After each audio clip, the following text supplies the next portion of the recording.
It was a dark and stormy night in the small town of Millfield. Sarah had just finished a long shift at the dinner where she worked and was driving home, exhausted and eager to get some rest. But as she drove down the desolate road that led to her home, she saw two children standing by the side of the road. They were drenched from the rain and looked cold and miserable. Sarah's heart went out to the children, and she decided to pull over and offer them a ride. She rolled down the window and asked them where they needed to go. But as soon as she looked into their eyes, Sarah felt a sense of unease. Their eyes were completely black, with no whites or pupils. It was as if their eyes were just empty voids, devoid of any life or emotion. Despite her unease, Sarah still felt the urge to help the children.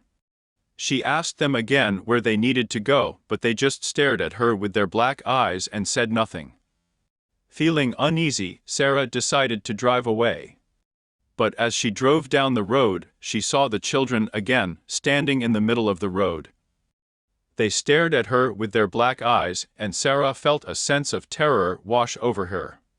She tried to drive around them, but they moved in front of her car, blocking her path. Sarah was trapped, and she could feel the children's malevolent energy emanating from them. Suddenly, the car's headlights flickered and the engine died. Sarah was left in darkness alone with the black-eyed children. She tried to start the car, but the engine wouldn't turn over. She was trapped alone with the black-eyed children who were now tapping on the windows, begging to be let in. Sarah felt a sense of dread as she looked into their black eyes. She knew that she couldn't let them in, but the children persisted, tapping on the windows harder and harder. Suddenly, a bolt of lightning lit up the sky, illuminating the children's faces. In that moment, Sarah saw something that chilled her to the bone. The children's faces were twisted into grotesque, demonic grins, and their teeth were razor-sharp fangs. Sarah screamed and closed her eyes, trying to block out the horrific sight. She prayed for a way out of this nightmare. And then, just as suddenly as the storm had come, it stopped. The rain stopped pouring, the winds died down, and the children were gone.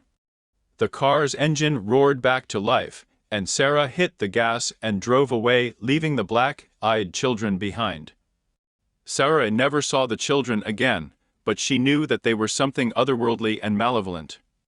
She warned others in the town about the black-eyed children, and soon others came forward with their own stories of encountering them. The legend of the black-eyed children spread throughout the town, and soon people began to see them everywhere. They were always there, lurking in the shadows, watching and waiting. No one knew where they came from or what they wanted, but everyone knew that they were dangerous. Over time, the town began to change. People became more fearful and paranoid, and the once close community began to fracture.